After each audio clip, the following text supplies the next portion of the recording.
Well, happy race day. Or is it? We going racing today? I certainly hope so. But it looks like we might have some rain. It's almost like right when the race is about to start. It looks like we're gonna have rain. I'm not a meteorologist. I have no idea. But I certainly hope we go green today. I mean, I think we'll go green. Whether we stay green, ooh, I don't know that we'll be staying green, but who knows? I really think I was talking about this earlier with Derek Yoder. I mean, I understand it's way more complicated than just like, well, tracks that don't have lights should probably start it a little earlier. But anyway, well, welcome to the pre-race poll here from Michigan. And I have surprisingly, I have a lone tree again. This will be my beverage of choice. Pre-race poll is something we do every week. It's to wish a bunch of gamblers some good luck on their race picks this week. So I'm actually going to crack a freshie. That was my shower beer, my first one. So yeah, cheers and stay green, everybody. Let's take a poll.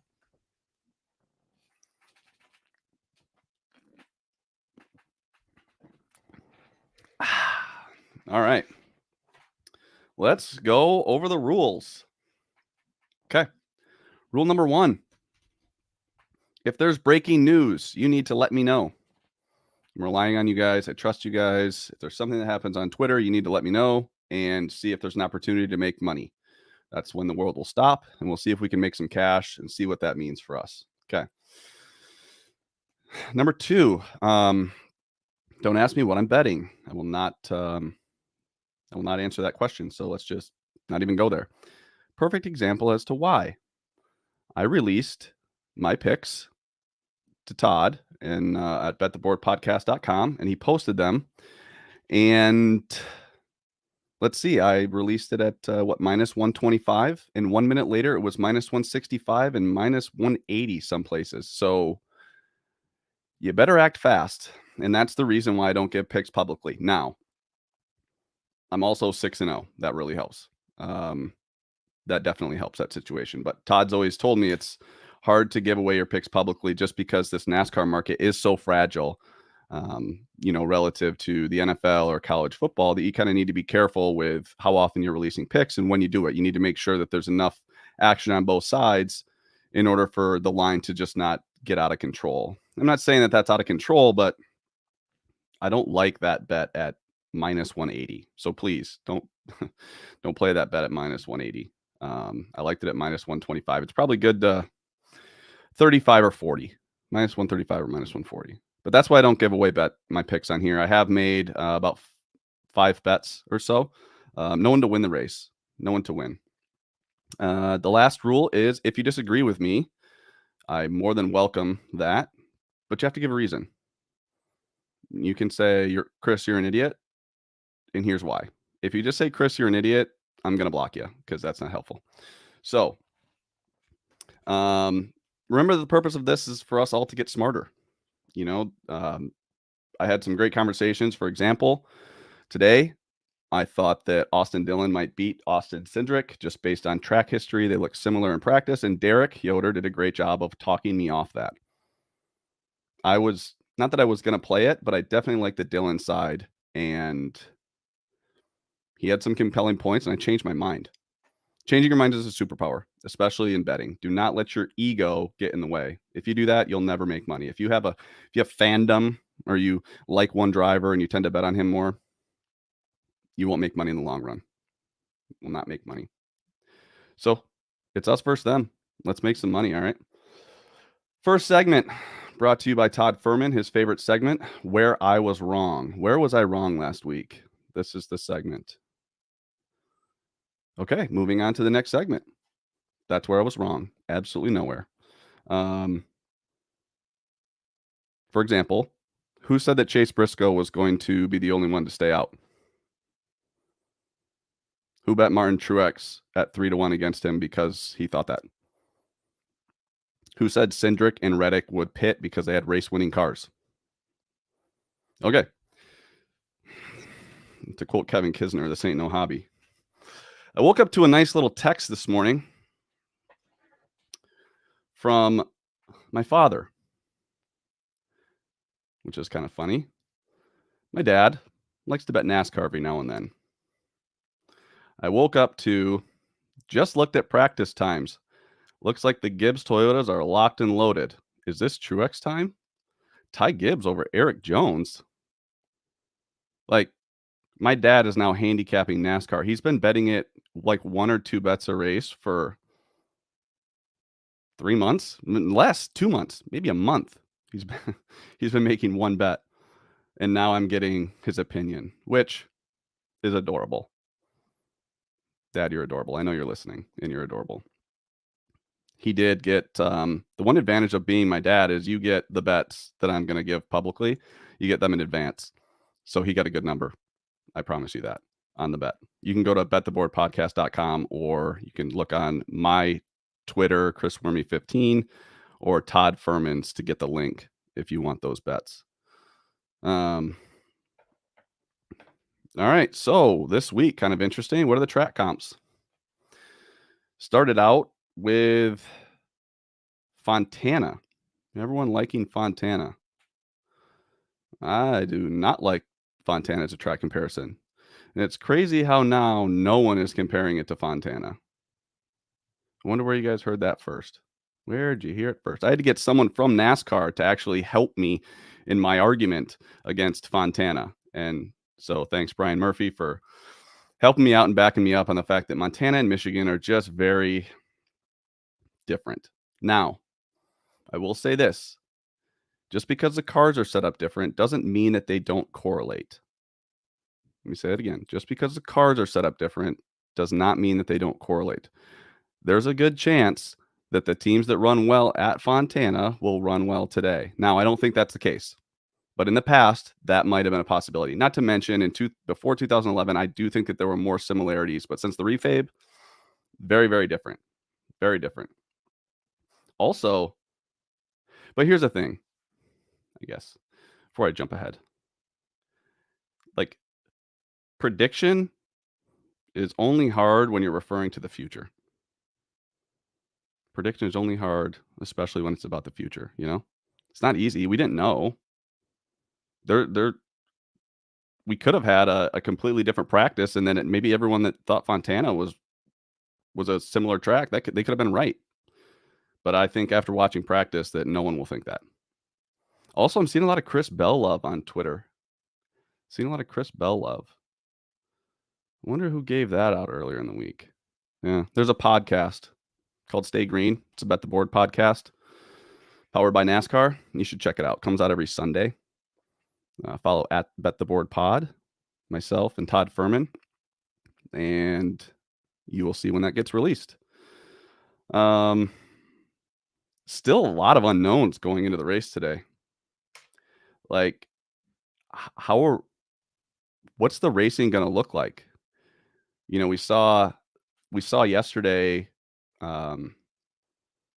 Actually, let's talk a little bit about yesterday. Let's talk about Ty Gibbs. One of the most impressive races I thought Ty Gibbs had. You want to know why? He won without the best car. He won without the best car. I give him a lot of credit because normally when he wins, it's with the best car. And it's the best car by a lot. And yesterday he won without the best car. It was a little bit of strategy, but he won without the best car. And I give him a lot of credit for that.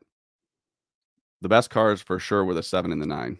If you bet the 7 and the 9 to win, you were right. You know, I thought that long run Allgaier was probably the best. Short run Gregson was for sure the best. But Ty Gibbs had some strategy, which we could see today. If we see a caution inside of 10 laps to go on a stage, you're going to see a lot of guys undercut. And that's when this race gets turned upside down. And Allgaier and Gregson were never able to get to the lead. I know that Allgaier did stay out. Allgaier pitted. Gregson stayed out. And it was almost like when they restarted, as soon as Ty Gibbs got that lead, or was the first car on fresh tires, I mean, he didn't look back. And the car was average, you know, so that was kind of interesting. I think you'll see that today. I mean, practice times, who was in the draft? I mean, it's no secret. My old man was right. Toyotas look good. Okay, Toyotas look good. I agree.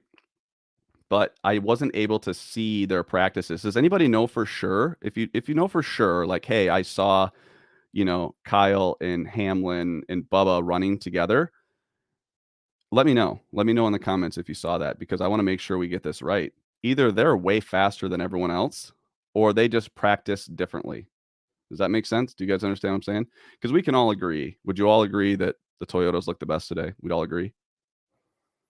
Okay, the one thing we don't know is how they practiced. And I was kind of watching practice times, and I was also kind of watching the race or watching the practice on the screen, but I was watching times more closely than I was watching actual practice. So if anyone knows for a fact kind of if they were racing together, let me know in the comments. Things we do know that there's not going to be much fall off. Like, there's not going to be much fall off, like, at all. I don't know that tires are going to matter. This could be more like some sort of a gate. The last time there was a track like this, it was Gateway. And what did we learn about Gateway? I remember saying something that we learned something at Gateway. I'm not going to be as heavy on drivers that I think have the best car, because it's going to come down to strategy more often than not. Now, last year tires did matter a little bit more than Gateway, but that was a different car and a different tire. I think Goodyear brought a tire that just doesn't fall off. And you know what? I don't blame them. A lot of unknowns going into this week. That's the other reason why I didn't think that Fontana was comparable, is they just brought a completely different tire that's never been used this season. So I don't even know that there's a comp. I don't know if there's a track comp for Michigan, at least at this point. I don't think there is. You could see stage flips. There's a caution inside 10 to go. The people that stay out, they're going for points. The people that pit think that they can win the race. So we don't know if there's going to be a caution inside that window, but we saw it yesterday, and it was a race-winning strategy for Ty Gibbs. Restarts, man, you want the outside. That's not a secret. I mean, you're going to hear teams on the radio all day long, hey, what's the outside worth? Like, how many spots can I give up? Or how many spots is the inside worth? Is it worth picking up 3 spots? Do you think you're a net winner if you pick up 3 there on the restart? I don't know. Because you saw last year, I saw Kurt Busch just get his momentum. I think he got into it with someone. He went right to 24th instantly. And this is such a momentum track that I think you'll see the same thing today. If someone gets out of the groove, it'll be almost like they got stuck in the middle at Daytona or Talladega and just kind of shoot to the back. Yeah, I just don't know the kind of racing. Are we going to see side-by-side racing, 1 groove, 2 grooves? Is a jelly going to come in? We don't know. There's a lot that we don't know. So thoughts on Truex today? Okay, Truex looked okay in practice. I mean, obviously he's a Toyota, so he looked good. Now, let me get into this matchup. Derek Yoder gave a matchup at Picks by Blaze on Twitter, and he took Chris Bell minus 106 against Martin Truex Jr. And we were talking this morning. I think Martin Truex Jr. looked a little bit better in practice as a whole. If you look at the body of work of practice, like, he was a little bit better kind of throughout the entire time. But that's only because Chris Bell unloaded a little off. He was able to make adjustments on his car twice, and he got it better. So I think that the improvement that Chris Bell made, you can clearly see transferred over to qualifying. And I mean, without Bubba Wallace just having an absolute spaceship, you'd see Chris Bell on the pole. The other thing is you just have to ask yourself, who's better right now, Martin Truex Jr. or Chris Bell? It's Chris Bell. You can throw all the statistics or data, whatever you want to call it. Chris Bell's better in this car than Martin Truex Jr. So I like that. I think Chris Bell beats Martin Truex Jr.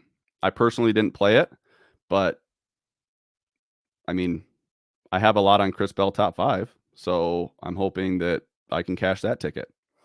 Weather forecast, Doesn't look good. I mean, I'm not a meteorologist, but I have eyes. I mean, I think anybody can see that there's rain coming. That has me a little scared, not gonna lie. Just, you know, strategy becomes an issue, and I just hope that once they go green, I don't want it to stop, and if it's gonna stop, I hope it stops before halfway. I do not want there to be games being played on staying out, and then it turns into, like, 10 different strategies. Um, yeah, I'm gonna get to that here. So Derek asked, "Do I alter my handicapping process when weather has a threat to impact the race?" Well, hell yeah. I mean, a race to halfway and a full race are two very different things. I think today that you're gonna see I don't know. Someone help me. Can we get someone that knows what they're talking about on the weather? Because to me, it just looks like they might start the race and then within a few minutes they'll be in a lightning hold. Or maybe even there'll be a lightning hold before it goes green. I don't know. Either way, I don't think it'll get to I don't think it's one of those races where it's gonna look like it start raining like at the middle of stage two. I don't think that's the case. I think it's gonna rain either kind of right away or it's gonna miss. Um, Pretty high on Cindric. Nav 66 to 1 to win. So I'm reading a comment from Blake. I'm pretty high on Cindric. Nabbed him 66 to win, 1 to win. Top 10 is plus 210. And Cindric over Austin Dillon. Yeah, I talked about this earlier. I think Derek talked me out of Austin Dillon being good today. He's starting deep. And it's going to be tough to pass. I tried to use last year as like, well, he ran up, kind of through the field last year. And Derek's like, I thought you threw away last year. I'm like, oh, yeah, you're right. I did. So they look very similar in practice. I think Cindric's the play there. I'm just not going to play that. And I don't think he has a chance at winning. I mean, 66 to 1 is not a bad price. I don't even know what he is now, but he's really not on my radar as someone that can win the race, which is a good segue to who can win the race. Well, the Toyotas can. I mean, Kyle Busch, Bubba Wallace, and Denny Hamlin look great. They look really good. I mean, other people that can win. I mean, Larson, kind of. Tyler Reddick looked good. Just consistent. They didn't show the raw speed that Hamlin, Kyle, and Bubba Wallace showed. But I mean, he's gonna run pretty well, I think. Blaney looked blah. I don't know. I mean, it really comes down to Denny, Kyle, and Bubba really look like by far the best. You maybe sprinkle some Reddick in there. Maybe Larson has a chance. Chase Elliott, I mean, he always has a chance. Chase Elliott always has a chance. He's good enough, and man, they just don't make mistakes. They just don't make mistakes. They're the championship team right now, in my opinion. I don't even care about speed. They're getting finishes. I don't know what it is, but they look like a championship team right now. So my hat's off to him because he's even last week, rolling around in 15th all day. Last restart, where's Chase Elliott? Outside of row one. It's like, what? You got to be kidding me. He's running second when that last caution comes out. I don't even know how he got there. It was like like a magic trick. It just all of a sudden I want to be in second, and he was. I don't understand. I think it's Toyota. I mean, like I say, there's no bad bets. Only bad explanations for bets, and it's hard seeing a Toyota not win. There's going to have to be some major adjustments or crazy strategy, but I don't see that being a thing. If you get long green flag runs, you could maybe see a fuel strategy winning, but I kind of doubt it. Couple of drivers that I just have no idea. I mean, if you want to bet fastest cars, I mean, you have to bet Logano. He had a lap of 329 miles an hour yesterday. He's in a Learjet today, apparently.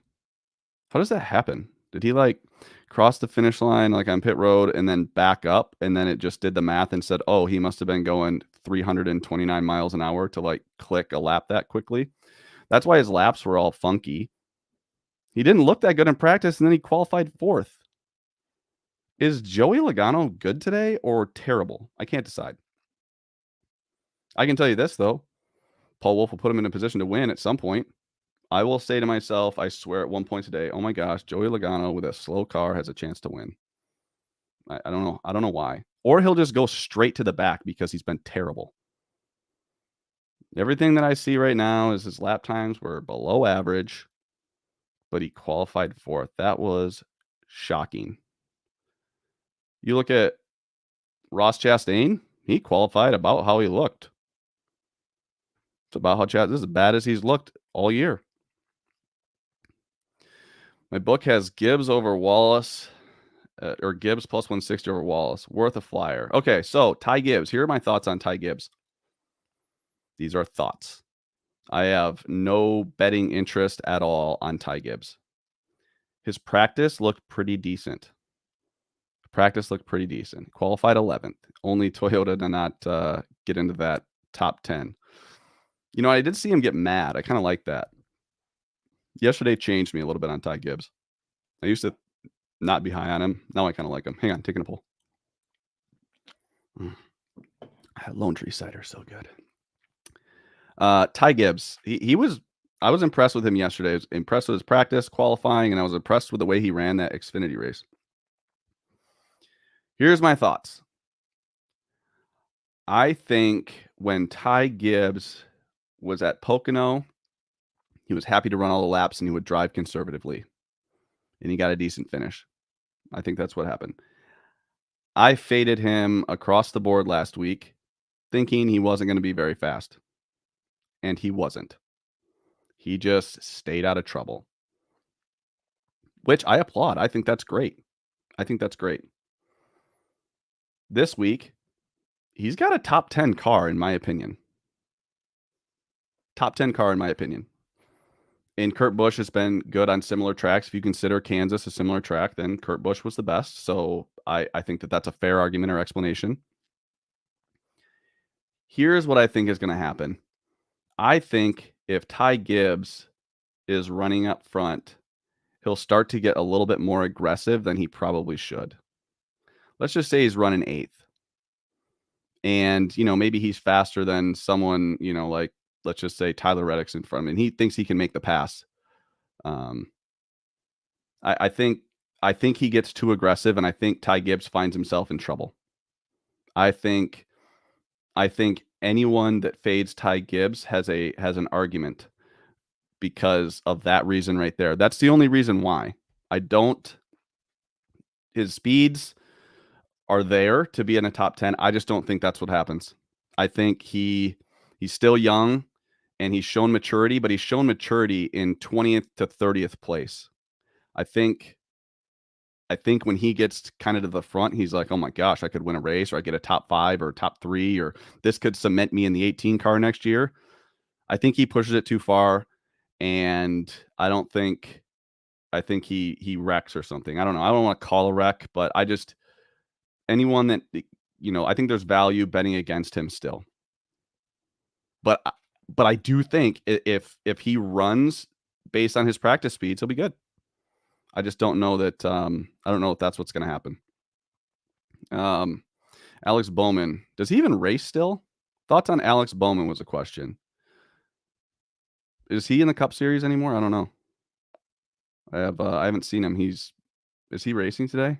Let's see. Alex Bowman. Where is that hack? Oh, there he is. He qualified 30th. Oh, okay. Yeah, he is racing today. I was unaware.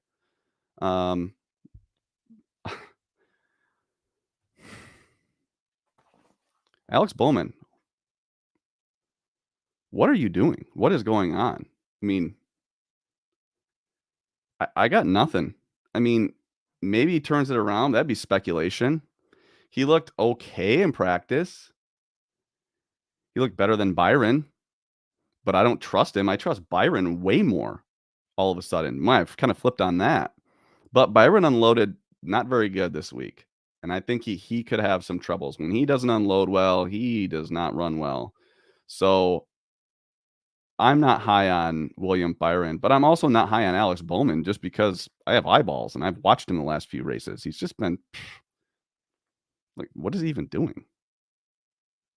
I mean, no, I'm not gonna say that.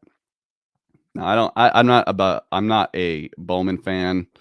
Top 5 plus 350. I wouldn't touch that with a 1,000-foot pole, and I could be wrong. I'd lay minus 500 the other way if I could. I just I don't know. I don't like that. I could be wrong though. If you like it, you should play it.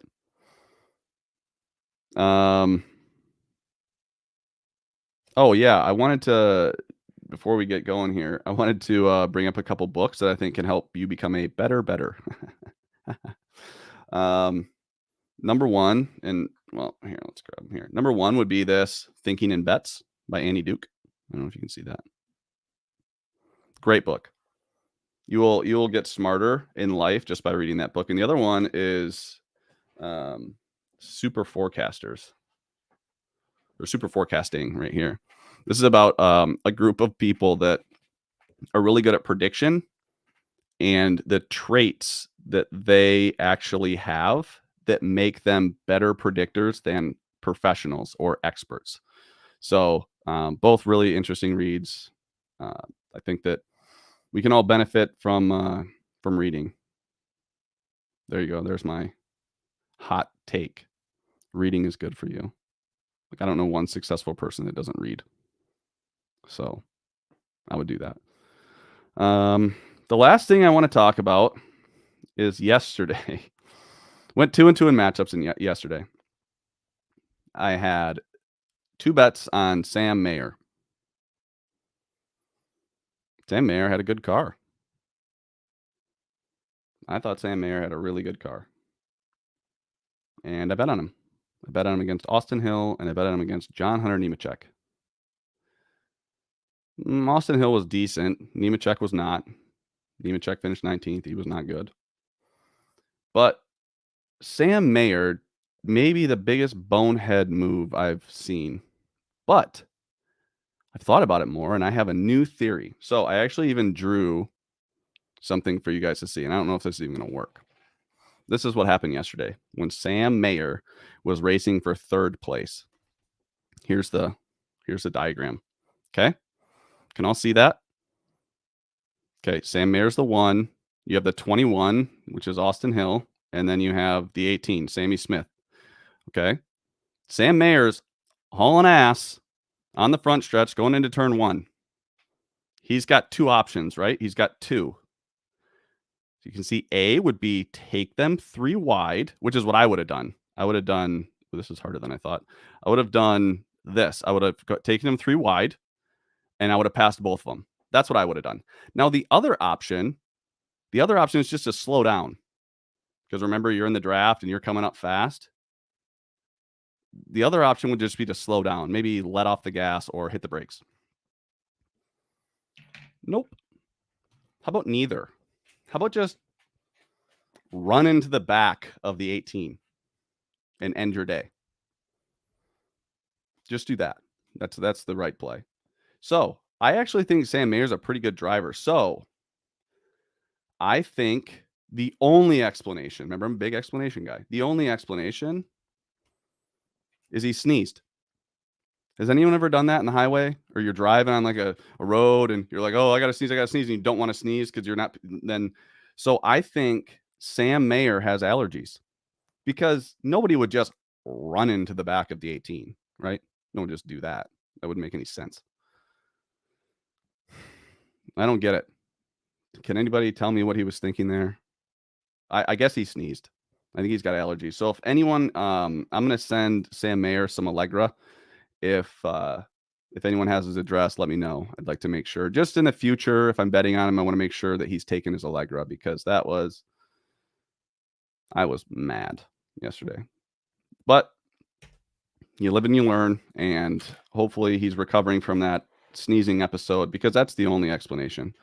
I'll answer a couple more questions here, then I'll pop off. We got the race going in exactly a half an hour. Puking his helmet like Gregson did. Yeah. Yep. Kyle Larson plus 170 versus Kyle Busch, worth a look. I don't know. I mean, some of these numbers are getting out of hand. I'm looking at the screen here. Um, Man, we've got some pretty heavy favorites at a track where I think a lot can happen. Kyle Busch is going to be really good. I would not value bet anyone against Kyle Busch. If you want to value bet against Bubba Wallace, okay, I could see that. But I don't know that I think if Kyle Busch goes to the rear, he's going to be the back up front in a hurry.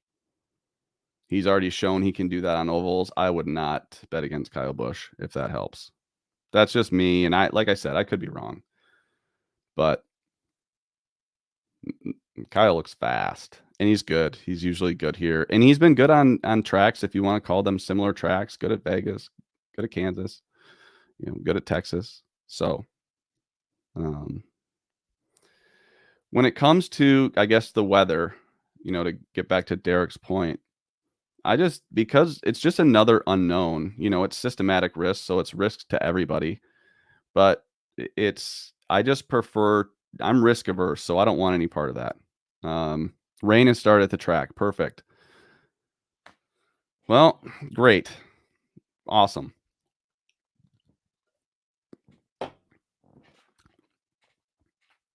It sucks. I mean, what are they going to do? It's going to rain for 3 hours. I'm from Michigan. They say, if you don't like the weather currently, wait 20 minutes or something like that. It's going to rain I think it's going to rain for a while. I mean, I have eyes. So that's kind of a bummer way to end it. So, but I want to get going. I want to take a look and see about this weather as I just burp into a microphone. Yeah.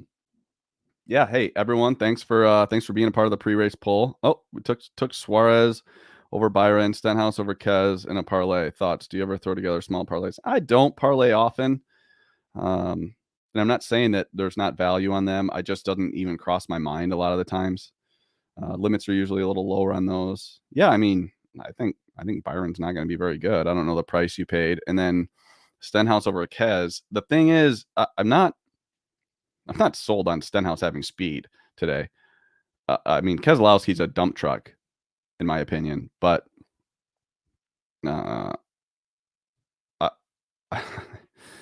you know what's funny? Like, Ricky Stenhouse Jr. is matched up against Austin Hill. Okay, Austin Hill. I don't even know if I can bet on Ricky Stenhouse. This is Austin Hill's first ever Cup race in a car that's very slow. Very slow. And I don't even know that I can take Ricky Stenhouse. I can't bet Ricky Stenhouse against Austin Hill. That's a problem. Jenny says Almirola is a lock. Almirola is not going to be bad today. I mean, there was a Keselowski matchup. I don't think Almirola I don't think he's going to be terrible. Terrible. He probably might be the best SHR car. I still think Harvick is going to be good, and that's just my gut telling me Harvick on a track like this. He was better at Pocono than I thought he was going to be. And ultimately, he doesn't know how it's going to race. I mean, I heard his interview yesterday. He's just not sure, and neither am I. So since I'm not that sure about a lot of these other things, I am going to call it a day here. We'll do one more poll here. Good luck to everybody. And let's have the race stay green today. Well, let's just hope it goes green and we get the whole race in. Listen, if you're not going to do the whole race, don't even start it today, please. Can we just all agree on that? Man, there's a lot of people, I guess, that have to go to work tomorrow. Won't be able to watch it. Well, start following my picks and quit your job. That's my advice. Yeah, I mean, I want to see a whole race across the board. That's what I want to see. So, cheers, everybody, and thanks for hitting up the pre-race poll. We'll see you next week at Richmond. Oh, I got to do the pre-race poll for me. I'm actually going to be at the Richmond race, so if anyone's going to be there, shoot me a DM and let's do a meetup before the race or something. I don't know. Chat, come say hi, and then I'll figure out a way to do the pre-race poll from the track. So, All right, buddy. Cheers.